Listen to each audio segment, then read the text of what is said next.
गोपियां तो बिल्कुल मौन और स्तब्ध हो गई, नीचे सिर करके खड़ी है। कन्हैया बोले, आपको मालूम नहीं कि रजन्ये सा घोर रूपा घोर सत्वन सेविता। ऐसा रजनी, ये रात्रि कितनी घोर रूपा है। ऐसी घोर रात्रि में देवी आप सब चली आई मेरे पास में, अच्छी बात नहीं है।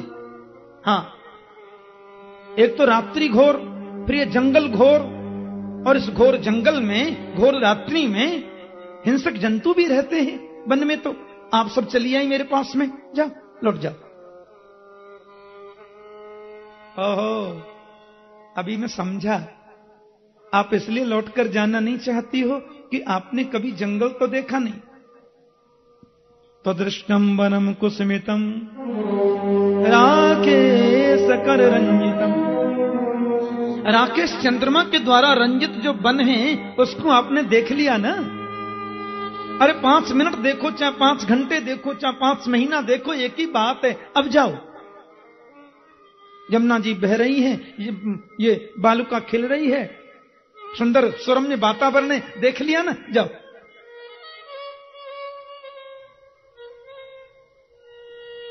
ओहो, अब समझा, आप इसलिए कुछ बोल नहीं रही हो और लौट कर जा नहीं रही हो। तुम्हारे पति सुंदर नहीं है, तुम पतियों को छोड़ के चली आई। सासू जी खोज रही होंगी, बच्चे रो रहे होंगे, पति टेंशन में होंगे, परिवारीजन बड़ी चिंता में होंगे। जाओ, लौट जाओ। नारी का धर्म होता है पति सेवा करना, सासू जी की आज्ञा मानना, बच्चों का पालन करना। चली आई सब, मुरली जरा सी सुन ली सब। मैं मानता हूं यदि पति सुंदर ना भी हो ना, तो दुस्सीलो दुर्भगो वृद्धो जड़ोरोग्य धनोपि वा पति स्त्रीभिर्नहातव्यो लोकेप्सुभिरपातकी। यदि पति सुशील नहीं है, भाग्यवान नहीं है, बेचारा वृद्ध भी हो चला है, बुद्धिमान भी नहीं है, कदाचित वो रोगी भी है, धनवान भी नहीं है, तो भी स्त्री को कभी पति का परित्याग नहीं करना चाहिए। अरे नारी का तो पावन धर्म होता है पतिव्रत परायण होना। कोई धनवान है अलग बात है, हां, कोई सुंदर है अलग बात है, समाज में कितना प्रतिष्ठित है वो अलग बात है, लेकिन धर्म का पालन ये तो नितांत जरूरी और सबसे भिन्न बात है। बोलो जय श्री कृष्ण। हमारे ब्रज के संत जन कहते हैं कि गोविंद ने 2-3 उनको उदाहरण दे डाले। अरे देखो, एक नारी थी, पति बड़ा गरीब था, बड़ी अच्छी थी बेचारी, पतिव्रत परायणा थी। अब देखो, गरीबी अमीरी होना ये तो अलग बात है, लेकिन धर्म का पालन तो अलग बात है। पति उसके बेचारे जंगल से थोड़ी लकड़ी वकड़ी बीन कर लाते, उनको बेचकर जो कुछ द्रव्य मिलता अपने छोटे से परिवार का भरण पोषण करते। लेकिन दोनों अग्निहोत्री थे, उनके घर में हवन होता था, और जिनके अग्निहोत्र होता है ना रोज, वहां अग्नि जलती रहती है प्राय अग्निकुंड में। पति पत्नी, एक नन्हा सा बालक छोटा सा। एक बार वो बेचारे लकड़ी लेकर के बाजार में जाने से पहले घर आ गए। दोपहरी का समय था, गट्ठर डाल दिया, इतने थक गए, पत्नी की गोद में बैठे, नींद का झोंका आया, सो गए। और ऐसे सोए कि पत्नी की गोद में सिर रख लिया। पत्नी बेचारी जो चावल आदि बीन रही थी, अलग थाली रखी, पति को पंखा करने लगी। तब तक उनकी नजर पड़ी, मेरा नन्हा सा बालक अग्निकुंड के पास में चला गया। हे भगवान, ये तो बिल्कुल नासमझ है, कहीं अग्निकुंड में न गिर जाए। लेकिन वो बेचारी उठे कैसे? पतिदेव तो गोदी में सिर रख के सो गए। अब उठ करके जाऊं तो इनका पंखा छूटे, इनकी सेवा छूट जाए, पतिव्रत धर्म के ये विपरीत है। अभी थके आए हैं, असमय में उनको एकदम कैसे मैं कष्ट दूं? लेकिन वहां नहीं गई तो बालक कहीं कुंड में न गिर जाए। वो कुछ सोच पाती, उसके पहले बालक अग्निकुंड में गिर गया। उसने तो आंखें बंद कर ली, अब जो प्रभु की इच्छा। पति को हवा करती रही। 1.5 घंटे बाद जब पतिदेव की नींद खुली तुम्हारा पति को छोड़कर फिर दौड़ी बेचारी की बच्चियां बचा भी है कि नहीं देखूं। देखा तो अग्नि कुंड में अग्नि लपटें निकल रही थी, धूं धूं धूं धूं करके अग्नि जल रही थी अग्नि कुंड में। लेकिन जलती हुई अग्नि की लपटों के बीच में उसका बालक किलोल कर रहा है, उसका बालक खेल रहा है, और उस बच्चे को जरा भी अग्नि तपा नहीं सके, किलोल करता है। उसके पातिव्रत धर्म के प्रताप से अग्निदेव ने बच्ची को गर्म भी नहीं किया। अग्नि की उष्णता शीतलता में बदल गई। यह होता है पतिव्रता स्त्री का महत्व। चली आई सब छोड़ करके, जाओ, पति की सेवा ही सर्वोत्तम धर्म है। आप कुछ बोलती भी नहीं हैं, घर को वापस भी नहीं जाती हैं, कुछ तो कहो देवी। मेरे गोविंद के सन्मुख उन ब्रजांगनाओं ने बहुत सुंदर बात कही कि मैं एवं विभोर्हति भवान गदितुम निशंसम संत्यज्य सर्व विषयान तव पाद मूलम कि भक्ता भजस्व दुरमग्रहमात्यजास्मान देवो यथादि पुरुषे भजते मुमुक्षुं। देवो यथादि पुरुषो भजते मुमुक्षुं। ऐसा मत कहो केशव, हमें आप घर जाने के लिए मत कहो, क्योंकि संत्यज्य सर्व विषयान तव पादमूलम। हमने तो समस्त विषयों को छोड़ दिया, केवल मन का कनेक्शन आपके चरणों से जोड़ा है। अब हम नहीं जा सकती हैं केशव। नारायण का वचन है कि शरणों में आने वाले को मैं कभी छोड़ता नहीं। इतने कठोर तो आपको नहीं बनना चाहिए केशव। आपने नारी धर्म के बारे में व्याख्या की, आपने पतिव्रत स्त्री के धर्मों के बारे में बताया। केशव, इस उपदेश की तो उसको जरूरत है जिसको स्वर्ग चाहिए, जिसको मुक्ति चाहिए, जिसको वैकुंठ चाहिए, जिसको आपके चरणों के अलावा कोई कामना है ही नहीं। अब उन चरणों की चाहत में उसके बदले उसे कहीं भी जाना पड़े इसकी कोई परवाह करता नहीं। उसको इस उपदेश की जरूरत क्या है? हमें तो स्वर्ग नहीं, वैकुंठ नहीं, मुक्ति नहीं, आपके चरण कमल चाहिए। इसलिए हम लौट के नहीं जा सकते हैं। यत पत्य पत्य सुहृदा मनोवृत्ति रंग स्त्रीणाम मनोज्ञ। आपने बहुत बताया स्त्रियों के धर्म के बारे में, आपने उसकी युक्तियां बताई। ऐसी 10-5 कथाएं तो हम भी जानते हैं। और कह दिया ये मैं हूं, बस इसकी पूजा करना। अब द्वार को रखती बंद, 24 घंटे पति की मूर्ति को पूजती, नलाना धुलाना खिलाना पुलाना आरती सेवा सब। 1.5 वर्ष के बाद पति लौट कर के आए, वो कर रही है पति की सेवा, अंदर एकदम षोडशोपचार से पूजा चल रही है। द्वार पे पति खड़े, खोलो, लेकिन वो तो खोलने जाती नहीं, पता नहीं कौन खड़ा द्वार पे। अरे द्वार खोलने जाऊंगी तो मेरा पातिव्रत धर्म नष्ट हो जाएगा ना। मैं पतिव्रत परायणा हूं, सेवा में लगी हूं। अब वो 1.5 घंटे तक बुलाती रह गई, सांकर खटखटाती रह गई, ये खोलने गई नहीं। आपको क्या लगता है केशव, आपको क्या लगता है, उस नारी को जाना चाहिए कि नहीं, द्वार खोलना चाहिए कि नहीं? कन्हैया बोले कर लो बात। अरे सच्चे पति जब आ गए तो अब झूठे पति की सेवा की जरूरत क्या है? उसे तुरंत द्वार खोल के पतिदेव को अंदर आमंत्रित करना चाहिए, उनकी आरती पूजा करनी चाहिए। गोपियां बोली अपने ही श्री मुख से आपने स्वयं ही न्याय कर दिया केशव। हाँ, अब तक हमने भी इन पतियों की बड़ी सेवा की, लेकिन सच्चे पति, देखिए 2 बातें यहां समझने की है। जब तक शरीर के प्रति अध्यास है हमारा, तब तक तो जितने भी संबंधी हैं सबके प्रति स्नेह, सबके प्रति सम्मान, व्यावहारिक जगत में सबके प्रति आदर नितांत जरूरी है। लेकिन चिंतन करते करते व्यक्ति जब ये समझ ले कि मैं शरीर नहीं, मैं इंद्रिय नहीं, मैं मन नहीं, मैं बुद्धि नहीं, मैं प्राण नहीं, मैं आत्मा हूं, मैं नित्य हूं, शुद्ध हूं, मुक्त हूं, चिन्मय हूं, शाश्वत हूं, आत्मा हूं, और ये समझते हुए कि मैं आत्मा हूं, ये चिंतन करते करते जिसका मन उस पर केंद्रित हो जाए, देहाध्यास की निवृत्ति हो जाए, तो आत्मा का पति सिवाय परमात्मा के कोई दूसरा हो सकता है क्या? आत्मा का पति तो केवल परमात्मा है। तो क्या आपका आत्मा की पति नहीं है? शरीर का कोई पति होता होगा, शरीर की ससुर जी होती होंगी, शरीर के बेटे बेटी होते होंगे, शरीर के व्यावहारिक जगत की अन्य क्रियाएं होती होंगी,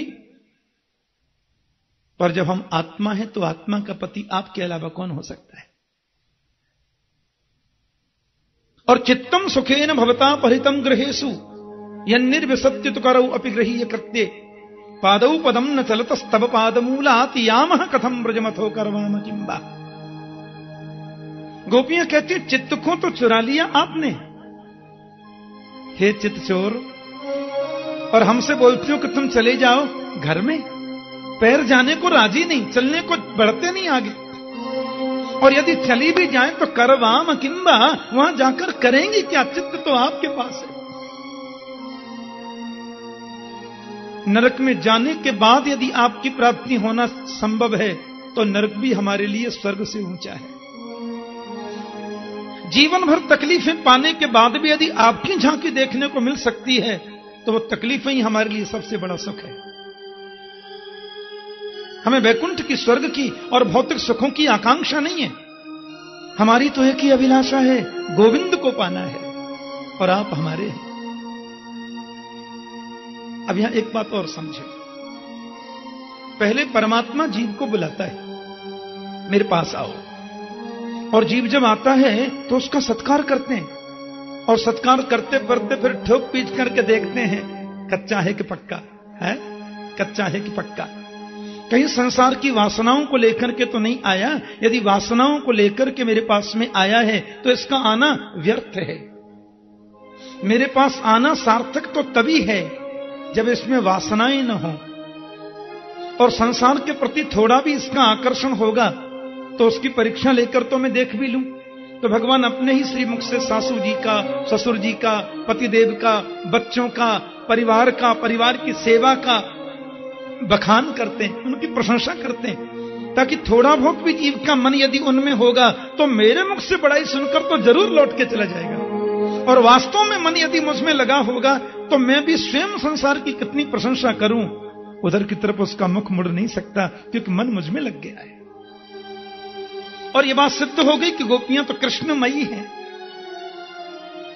गोविंद बहुत प्रसन्न हुए और गोपियों के साथ में रास विहार करने लगे, ऐसा लिखा है। और जब गोपियों के साथ में गोविंद रास करते हैं ना, देखो बड़ी सुंदर झांकी है, बीच में प्रिया प्रीतम की झांकी, चारों तरफ हजारों गोपियां, हजारों श्री कृष्ण, ऐसी झांकी। और कन्हैया जब रास विहार करने लगे, दो दो गोपी बिच बिच माधव ब्रज के संत गाते हैं, तो गोपियों के मन में थोड़ा अभिमान हो गया। हां, यह मनुष्य की बहुत बड़ी गलती है। कोई बहुत मूल्यवान वस्तु इसको सहजता में मिल जाए तो धीरे धीरे इसकी नजरों में उसका महत्व कम हो जाता है। यह मानव का स्वभाव है।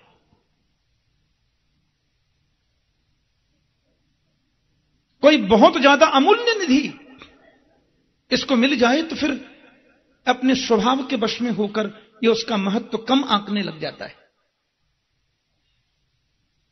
गोपियों को थोड़ा अहम आ गया। हम ज्यादा सुंदरी हैं ना, हमारी सुंदरता पे मोहित होकर रास कर रहे हैं।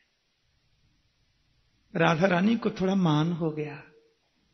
गोपियों में और हम में कोई अंतर नहीं, जैसे इनके संग रास करते वैसे मेरे संग। तासाम तत सौभगमदम, कन्हैया ने सोचा यहां तो वही गड़बड़ होने लगी जो मुझे पसंद नहीं है। वैसे तो रास जो हुआ है यहां, उत्तम भयन रतिपति में रमयान चकार, इसके दो भाव हैं। एक भाव तो यह कि गोपियों के संग प्रभु रास जब कर रहे थे तो कामोद्दीप्त बढ़ा, काम को बल मिला। श्रीधर स्वामी ने इसका भाव किया है उत ऊर्ध्वम स्तंभयन। उत्तंभयन का मतलब बोले काम को बढ़ाना नहीं, बल्कि उत ऊर्ध्वम स्तंभयन, प्रभु ने काम को आकाश में उल्टा लटका दिया। काम का तो वहां प्रवेश नहीं है। परतासाम तत्सौभगमदम वीक्षमानं च केशव प्रशमाय प्रसादाय तत्रैवांतर्धीयत। गोपियों के सौभग मद को मेरे गोविंद ने जब देखा तो तत्रैवांतर्धीयत, प्रशमाय प्रसादाय, गोपियों के अहम का प्रशमन करने के लिए, राधा रानी को प्रसन्न करने के लिए किशोरी को संग लेकर तत्रैवांतर्धीयत, बीच में अंतर्धान हो गए।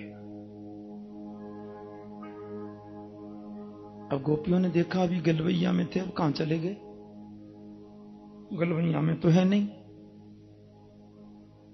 वियोग होने पर उसका महत्व समझ में वापस आने लग जाता है। हे श्री कृष्ण कहां हो, हे प्राणेश्वर कहां हो, हे प्राणवल्लभ कहां हो, हे जगदीश्वर कहां हो, हे जगदाधार कहां हो, हे प्रियतम कहां हो। गोपियां तो विलाप करने लग गई। अच्छा प्यार से बोलो जय श्री कृष्ण। देखो प्रेम की कई अवस्था होती हैं।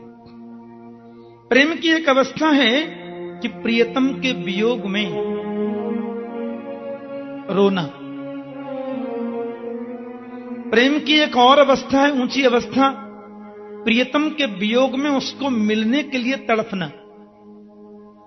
प्रेम की एक और ऊंची अवस्था है, प्रियतम के वियोग में इतना तन्मय हो जाना कि ये पता ही न चले कि हम जड़ से बात कर रहे हैं कि चेतन से। को जड़ को चैतन्य न कछु जानत बिरही जन, हमारे ब्रज के संत जन लिखते हैं। तो जड़ से बात कर रहे हैं कि चेतन से, उसको पता ही नहीं चलता। ये प्रेम की एक अवस्था है। प्रेम की एक और ऊंची स्टेज है सज्जनों, कि जिसके वियोग में हम रोते हैं, उसका चिंतन करते करते एक स्टेज ऐसी आती है कि हमें लगता है कि वही हम हैं। कृष्णो हम पश्चात गति। तो पहले गोपियां खूब रोई, कहां हो प्राणवल्लभ, फिर उनको ढूंढा कहां हो प्रियतम। जब कन्हैया नहीं दिखाई दिए तो इतनी तन्मयता आ गई कि सामने पीपल का पेड़ खड़ा था, उससे पूछ रही हैं आपने कृष्ण को देखा है? गलती है हमारी, अपराध है हमारा, ऐसे हडमांस के शरीर के प्रति अहम जो हो गया हमें, जो नहीं होना था। आप तो वृक्षों में बड़े आदरणीय हो, वृक्षों में सब आपकी पूजा करते हैं, मनुष्य सब पीपल को पूजते हैं। बताओ ना कहां छुप गए गोविंद? अब पीपल ने जवाब नहीं दिया। एक गोपी बोली ये भी अभिमानी है गयो है, अब जाने देखे भी होंगे तो बतावेगा थोड़े ही, दुनिया पानी चढ़ावे ना तो ये अहंकारी है वो। बगल में खड़ा था बटवृक्ष, बटवृक्ष से पूछने लगी आप ही बताओ ना श्रीमान, आप तो वृक्षों में वयोवृद्ध हो जी, वयोवृद्ध कहलाते हो, लंबी दाढ़ी है आपको, कहां देखा गोविंद को बताओ ना। अब ऐसी गलती तो अपन करेंगी नहीं ना बिल्कुल। बटवृक्ष ने भी जवाब नहीं दिया। एक गोपी बोली या कि तो बुद्धि सठिया गई है, बूढ़ो है गो है ना बेचारो। हे भगवान कच्ची तुलसी कल्याणी गोविंद चरण प्रिय, हे गोविंद के चरणों की परम प्रेयसी तुलसी देवी, बताओ श्री कृष्ण कहां हैं? क्योंकि आप तो उनके चरणों में चढ़ती हो देवी। तुलसी ने भी कोई जवाब नहीं दिया। एक गोपी बोली जी तो हमारी सौत है, देखे भी होंगे तो बताएगी थोड़े, जिन चरणों की हम चाह रखती हैं उन पर रोज चढ़ती है ना ये। अब लो कर लो बात, उनको तुलसी भी सौत दिखाई देती। नाग पुन्नाग चंपक कन्नेर सबसे पूछा, और तो क्या पृथ्वी से पूछने लगी। किंते कतम क्षिति तपो बत केशवांघ्री, हे पृथ्वी माता तुमने कौन सी तपस्या करी कि गोविंद के चरण का स्पर्श तुम्हें रोज प्राप्त होता है? बताओ ना कहां चले गए? क्योंकि कहीं भी उड़कर तो नहीं गए होंगे, और चलकर यदि गए होंगे तो तुमसे अलग रह नहीं सकते। मतलब ये कहीं जवाब नहीं मिला।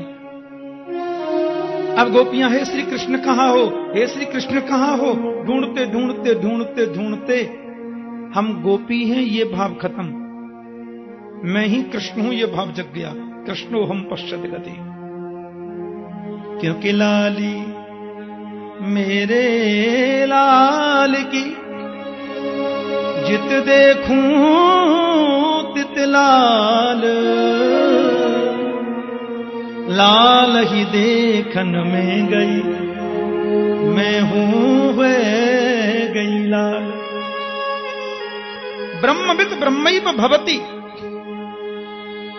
वेदांत दर्शन के अनुसार तो जिसका चिंतन तुम ज्यादा करोगे, यो यह श्रद्धस्स एव स, गीता में गोविंद कहते हैं कि जिसके प्रति हम श्रद्धा करते हैं ना, तो हमारा जो श्रद्धास्पद है, धीरे धीरे उस श्रद्धास्पद के सद्गुण हमारे जीवन में आने लग जाते हैं। हाँ, भूतानि जानति भूतेज्या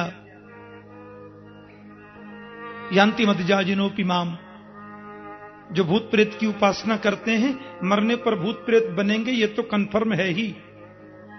जीवित अवस्था में भी उनका चेहरा भूत जैसा ही हो जाता है। जो भूत भूत के झाड़ा फूंका करते हैं उनका चेहरा देखो, हाँ, भूत को बाद में देखो, पहले उनको ही देख लो, ऐसा ही चेहरा हो जाता है। लेकिन राम कृष्ण की पूजा करोगे, मां की उपासना करोगे, तो उनके चेहरे की सौम्यता तुम्हारे जीवन में आएगी, ऐसा शास्त्रों में लिखा है। मैं ही कृष्ण हूं। और एक गोपी ने तो कहा, आ जाओ ब्रजवासियों, डरने की जरूरत ना है, मैंने गोवर्धन उठा लियो है, इंद्र को कितनी भी बरसात बरसा लेने दो, डरो नहीं, मैं हूं ना। मुंह खोलकर अग्नि पी रही, दावाग्नि पान कर रही गोपी। हियो हियो कारी काजर धोरी धूमर रंग गुलाबी चटकन मटकन, लो साहब गौ चराने जा रहे हैं कन्हैया जी। सुखदेव जी कह रहे हैं ये हो नहीं, ये गोपियां कर नहीं रही हैं, ऑटोमेटिक हो रहा है। ये गोपियों ने कृष्ण की लीला का अनुकरण नहीं किया। देखो, अनुकरण तो उसको कहते हैं जहां ये पता है कि नाम तो मेरा रामचंद्र दास है, पर पाठ में रावण का कर रहा हूं। ध्यान देना, अनुकरण तो उसको कहते हैं कि मैं हूं तो कुछ, लेकिन कर रहा हूं कुछ। जहां मैं हूं ये भाव ही खत्म हो जाए, जिसका चिंतन है लगे मैं वही हूं, ये तादात्म्यपन्न स्थिति है, ये तादात्म्य भाव है। और योदोहने बहनने मथनो पलेप, गोपियां का तो जीवन कृष्ण के चिंतन के लिए है। वो गाय भी दोहती है ना गोपियां, भागवत में लिखा है ऐसा। हाँ, वो गाय दोहती हैं, घुटनों में लगी है मटकी, और गाय के नीचे बैठ के गाय धो रही हैं, और मटकी की तरफ देखा तो लगा कि मटकी में कन्हैया बैठा, और गाय की जो धार है स्तन की सीधी लाला के मुंह में जा रही है। माखन बेचने जा रही हैं गोपी, माट गांव में चली गई, और चिंतन कृष्ण का चल रहा है। कोई माखन ले ओ, कोई मिश्री ले ओ, कोई दही ले ओ, बहुत मीठो है, बहुत ताजो है। कोई माखन ले ओ, कोई दही ले ओ, बड़ो ताजो है। कोई माखन ले ओ, कोई कन्हैया ले ओ, कोई कृष्ण ले ओ, कोई गोविंद ले ओ, बड़ो ताजो है, बड़ो मीठो है। कोई कन्हैया ले ओ, बड़ो स्वादिष्ट। लो कर लो बात। माखन बेचते बेचते कृष्ण को बेचना शुरू कर देते। तो वो करती नहीं थी ऐसा, ऑटोमेटिक होता। ये तादात्म्यपन्न स्थिति है। तो गोपियां जो कहती हैं मैं कृष्ण हूं, और लीला का जो लीला रच रही हैं, ये लीला कोई पूर्व नियोजित नहीं है, आयोजित नहीं है, ऑटोमेटिक हो रही है। और बहुत देर हुई, पूरे ब्रज में सारी लीलाएं अब तक जो कन्हैया ने करी वो सब लीला दोबारा रिपीट हो गई। फिर थोड़ी देर में लगा नहीं नहीं नहीं नहीं, हम कन्हैया थोड़े ही, हम तो गोपी हैं। फिर उनको गोपी भाव पुनः प्राप्त हो गया, और वो आवेश एक क्षण के लिए चला गया। थोड़ा आगे जब गई, राधा रानी ने सोचा मैं यदि गोविंद के साथ रही, गोपियों से दूर रही, तो उनको कृष्ण नहीं मिल सकता। इसलिए राधा रानी ने जरूर नाटक ही किया। न पारये हम चलितुम नयमाम तत्र ते मनः। अजी आप कहां लिए जा रहे हो, मोकू मोपे तो चलो ना जाए। कन्हैया बोले न चलो ना जाए तो कंधा बैठो। गोविंद ने ऐसे झुक करके इशारा किया, लाडली जी बैठने लगी तो गोविंद वहां से भी अंतर्धान हो गए। मेरे प्रभु अंतर्धान हो गए। अब राधा रानी के पास में ढूंढती ढूंढती गोपियां आई, आपको भी छोड़ गए, और जो कमी तुम्हारे जीवन में आई सो मेरे में आ गई, या लिए चले गए। आहा तो हानाथ रमण प्रेष्ठ क्वासी क्वासी महाभुज दास्यास्ते कृपणाया में सखे दर्शय सन्निधि। अब यहां गोपियों ने अपने मन की बात कही। हा नाथ, हमारे वृंदावन के 5 बड़े रंगीले ठाकुर हैं। संत जन कहते हैं कि गोपियों ने जब कहा हा नाथ तो श्री गोपीनाथ जी प्रकट हो गए। जब गोपियों ने कहा हा रमण तो श्री राधा रमण देव जी महाराज प्रकट हो गए। जब गोपियां बोली प्रेष्ठ, प्रेष्ठ माने वल्लभ, तो कालांतर में वही श्री राधा वल्लभ लाल जी प्रकट हो गए।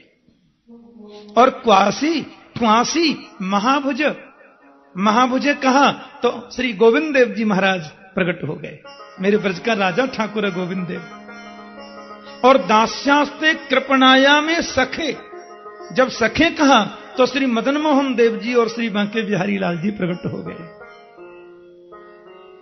ये सख्य भाव है, सखा भाव के ठाकुर है। प्रभु को नाम इतने प्रिय लगे गोपियों के द्वारा उच्चारित कि इसी नाम से फिर हमारे ठाकुर ब्रज में आ गए, ब्रज में निवास करते हैं। लेकिन तत्काल तो गोविंद का दर्शन हुआ नहीं। अब पूरे वृंदावन में ढूंढा। ये पूरा जो वृंदावन है ना, ये रासस्थली है, पूरा ब्रज रासस्थली वृंदावन। और इस पूरे वृंदावन में ही गोविंद ने रास किया। कोई महल तो था नहीं, खाली मां कात्यायनी विराजमान थी। इनकी स्थापना भी गोपियों ने करी थी। गोपियों ने कृष्ण कामना से मां कात्यायनी की उपासना की, तो श्री कात्यायनी जी विराजमान हैं। और रास के समय भोले बाबा आ गए थे। आहा, गोपेश्वर भाव से। तो रासलीला के समय भोले बाबा आ गए, मां कात्यायनी प्रथम से ही विराजमान है। बाकी तो वृंदावन में सब बन ही बन था, तुलसी का बन। और पूरे सुरम्य स्थान में गोविंद ने रास किया। पर जब कन्हैया गोपियों को न मिले तो लिखा है पुनः पुलिनमागत्य कालिंद्या कृष्ण भावना समवेता जगू कृष्णम तदा गमन कांक्षिता।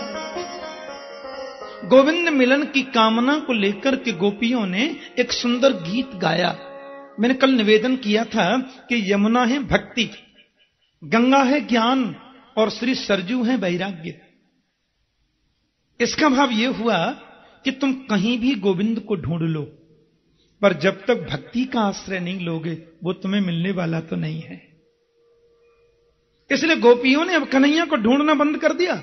बोले अब नहीं खोजेंगी तो क्या करें? बोले कालिंदिया कृष्ण भावना।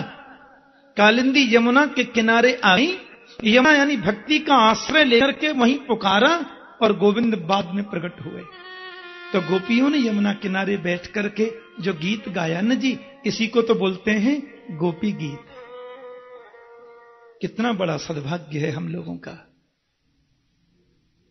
वृंदावन धाम, मेरे गोपाल की रास क्रीड़ा स्थली, माता कात्यायनी की पवित्र सन्निधि, उनके चरणों में हम बैठे, जिन चरणों की कृपा से गोपियों ने गोपाल को जल्दी पाया।